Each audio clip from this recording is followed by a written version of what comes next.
Just sit right back and you'll hear a tale of your faithful trip.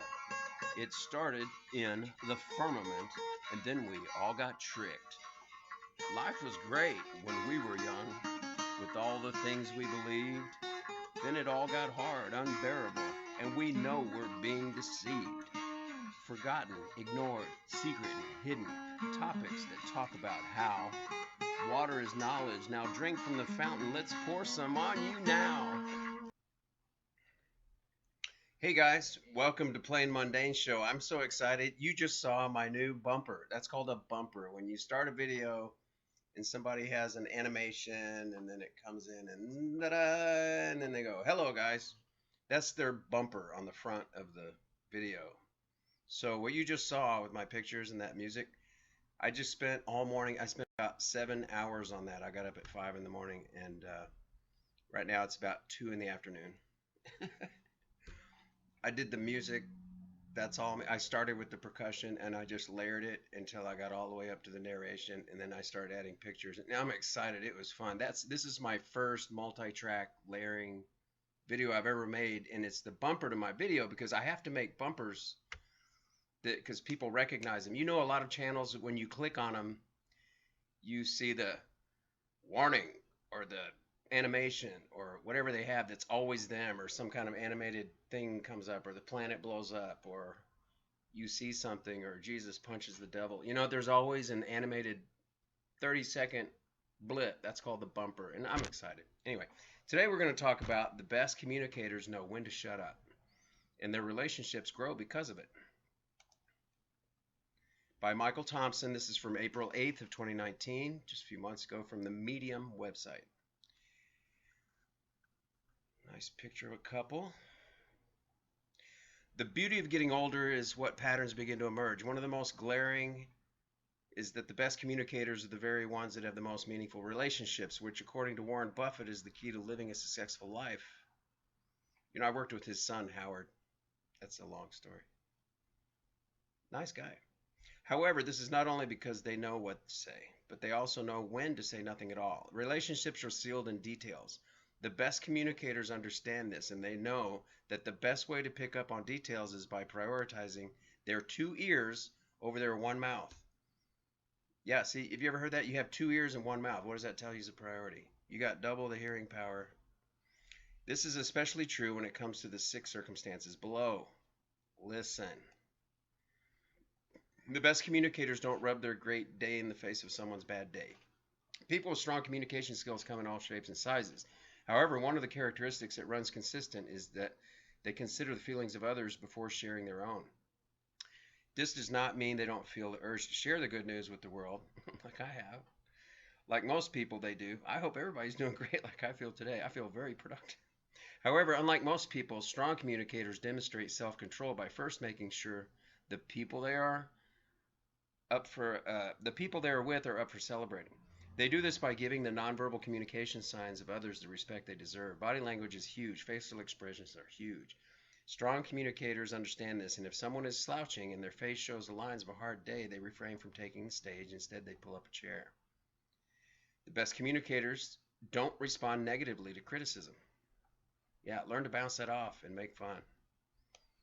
The best way to positively accept negative criticism is by being proactive and in asking for it. This is the simple reason that it makes it hard to get angry at someone for telling you something you asked to hear.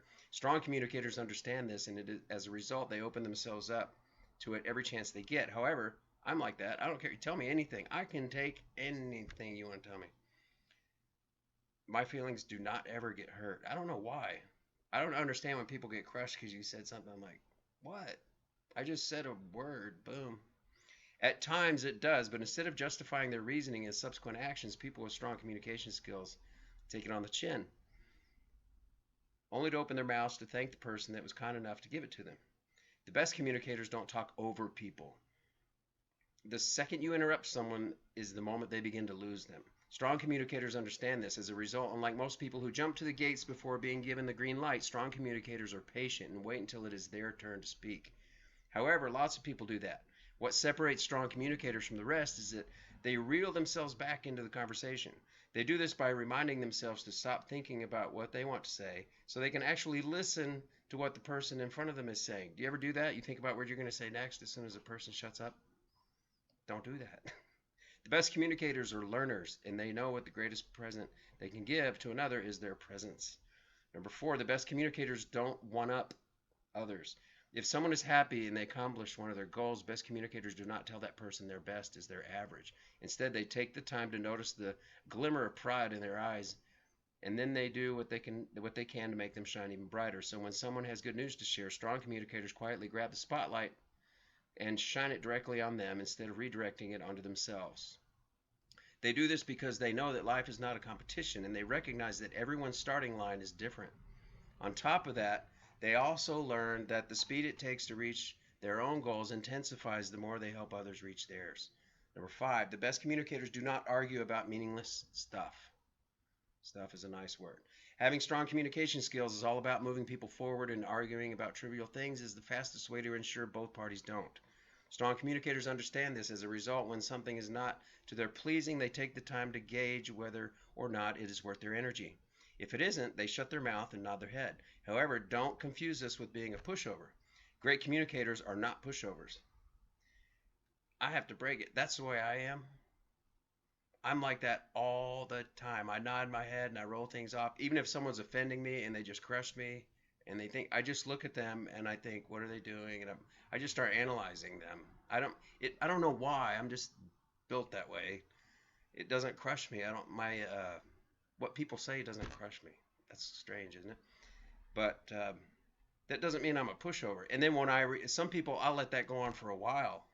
And then when I push back and let them know what I think, sometimes it ruins friendships because people think they got a pushover sidekick buddy that I am, just because I go along with stuff and I don't react. But when I do react, it blows. Are you like that? I imagine a lot of truthers are like that. You know, when you finally just say, hey, dude, look. Number 6, the best communicators don't try to solve everyone's problems. Not everyone is looking for you to provide them with a solution when they are talking about the problem. Sometimes people just need to talk, have you listen. The best communicators understand this because the experience has taught them that the more times than not, the best way to strengthen a relationship is by offering a supportive ear instead of running their mouth.